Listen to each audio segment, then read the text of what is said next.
நிகழ்ச்சியின் முதலில் இதய ஆன்மாவை இசையாழ்வருடைய சந்தோஷ் நாராயணன் உதவியாளர் மக்கள் செவிகளுக்கு மயக்கும் இசை தருவார் என்ற நம்பிக்கை ஜே பேபியில் ட்ரெய்லரில் தெரிகிறது.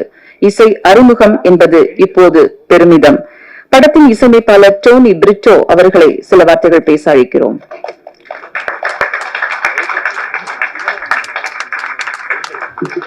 எடிட்டர் சண்முகம் வேலுசாமி அவர்களை மேடைக்கு அழைக்கிறோம்.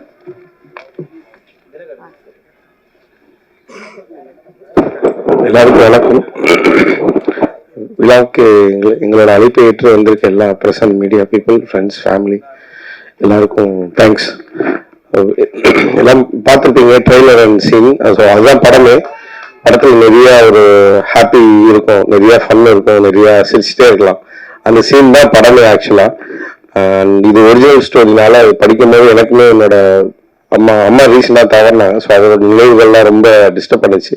ஸோ இந்த படம் எல்லாரோட அம்மாவோட நினைவுகள் அண்ட் நம்ம எந்த விஷயத்துலலாம் அம்மா மிஸ் பண்ணிருக்கோம் அப்படின்றத ரீகால் பண்ற மாதிரி ஒரு பெரிய ஒரு டிராவலா இருக்கும் இந்த படம்.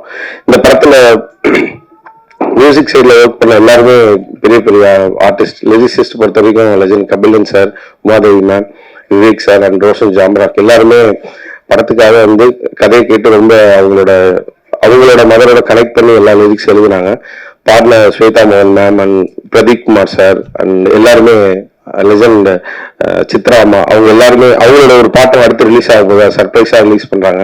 ஸோ அவங்க சைட்ல இருந்து எங்களுக்காக டீமுக்காக ரொம்ப ஒர்க் பண்ணாங்க. ஸோ அவங்க எல்லாருக்கும் தேங்க்ஸ் சொல்லிக்கிறேன்.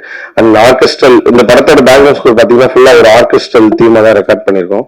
மேசிடோனியான்ற ஒரு ஆர்கெஸ்ட்ரோட கொலாபரேட் பண்ணி அதுக்கு ப்ரொடக்ஷன் சைட்ல இருந்தும் டைரக்டர் சைட்ல இருந்தும் எல்லாரும் பெரிய சப்போர்ட் பண்ணாங்க. ஸோ இது ஒரு side music and background score side.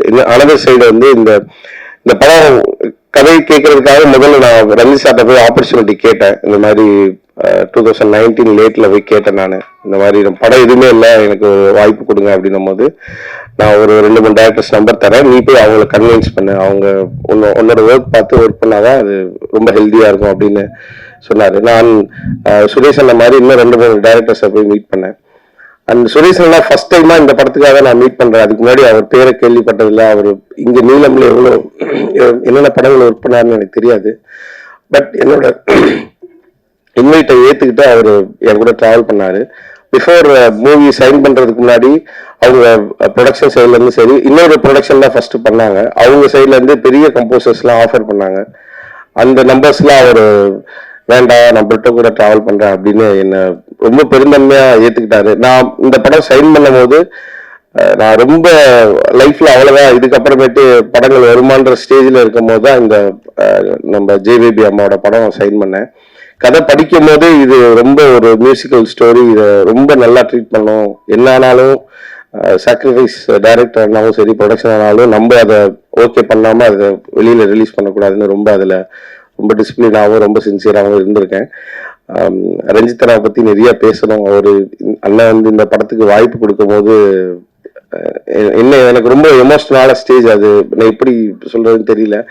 அந்த ரொம்ப நான் பெரிய இயக்குநர்கள்லாம் ஒர்க் பண்ணியிருக்கேன். பட் எனக்கு இந்த வாய்ப்பு கிடைக்கிறது வந்து ரொம்ப ரொம்ப ரொம்ப அரிதான ஒரு விஷயம். ஏன்னா இந்த மாதிரி ஒரு ஸ்கிரிப்ட்ல வந்து பெரிய பெரிய கம்போசர்ஸால தான் ஹேண்டில் பண்ற மாதிரி ரொம்ப ஒரு ரியலிஸ்டிக்கான ஸ்டோரி. ஸோ இதை நான் எடுக்கும்போது அவர் அதான் சொன்னாரு, இதுல உனக்கு நீ ட்ரூவாரு, டைரக்டருக்காகவோ எனக்காகவோ இல்லை மற்ற எந்த விஷயத்தையுமே பத்தி யோசிக்காது, உங்க கரியர்ல முக்கியமான படமா இருக்கும், இது ரொம்ப டிசிப்ளினா ஒர்க் பண்ண அப்படின்னாரு. ஸோ அதனால ரஞ்சித் சாருக்கும் நீலம் ப்ரொடக்ஷனுக்கும் ரொம்ப பர்சனலா தேங்க்ஸ் சொல்லிக்கிறேன்.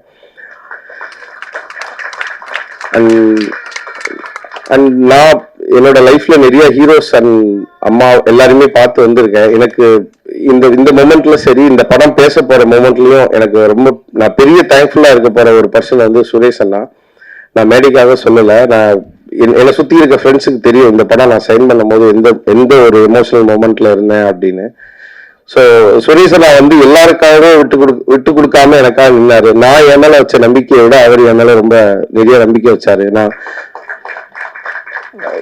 இந்த படம் இவ்வளவு நல்லா வந்திருக்குனாலே சுரேஷனோட பெரிய மனசுதான். அவர் கூட பழகுற எல்லா நண்பர்களுக்கும் தெரியும் அவர் எவ்வளவு ரொம்ப ஓப்பன் ஆட்டா பழகுவாரு, எதையுமே மனசுல வச்சுக்க மாட்டாரு.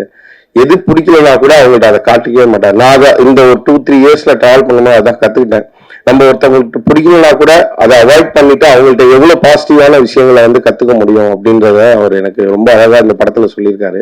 இந்த படத்துல ஒரு டைலாக் வரும், மனுஷங்க எவ்வளவு கெட்டது செய்யறாங்களோ அதை விட நல்லது அதிகமா செய்வாங்க, அதான் மனுஷங்க அப்படின்னு சொல்லியிருப்பாரு. ஸோ அது ரொம்ப ஒரிஜினல் தான். அதை சுரேஷன் மூலியமா நான் தெரிஞ்சுக்கிட்டேன். அது வந்து ரொம்ப பெரிய நோட்டா இருக்கும் இந்த படத்துல. அண்ட் படத்துல எனக்காக நிறைய கொலாபரேட் பண்ணியிருக்காங்க நிறைய சிங்கர்ஸ். அண்ட் அரேஞ்ச் பண்ணது வந்து கார்த்திக் மாணிக்க பசவன் ஒருத்தர் அரேஞ்ச் பண்ணியிருக்காரு. மியூசிக்ல எனக்கு பெரிய சப்போர்ட்டா இருந்த டெல்ஃபின் ஒரு மியூசிஷியன். ஸோ அவரு இன்னைக்கு வர முடியல. சிங்கர் ராணி வந்திருக்காங்க, அவங்களுக்கு நான் பர்சனலா தேங்க்ஸ் சொல்லிக்கிறேன். இன்னைக்கு அன்பார்ச்சுனேட்டா உமாதேவி மேமும் விவேக் சார் கபிலன் சார்லாம் கொஞ்சம் சிட்டிலே இல்லை. கபிலன் சார்ட்டையும் பேசினா, விவேக் சார் மும்பையில் இருக்காரு ஒரு படத்துல. அந்த உமாதேவி மேம் அவங்களோட பர்சனல் ஒர்க்கா இங்க சிட்டியில இல்லை. ஸோ அதனால அவங்க எல்லாரும் வர முடியல. ரொம்ப பர்சனல் நோட்டா அனுப்பிச்சிருந்தாங்க. அந்த படம் எனக்கு ரொம்ப பிடிச்சிருக்கு. அண்ட் எல்லாரும் பார்த்த எல்லாருக்குமே ஒரு நல்ல ஒரு ஹெல்தியான வரவேற்பு இருக்கு. ஸோ நீங்க எல்லாரும் பார்த்துட்டு நல்லா எழுதுங்க. மேடைக்கு இருக்கிற எல்லாருக்கும் நான் ரொம்ப தேங்க்ஸ் சொல்லிக்கிறேன்.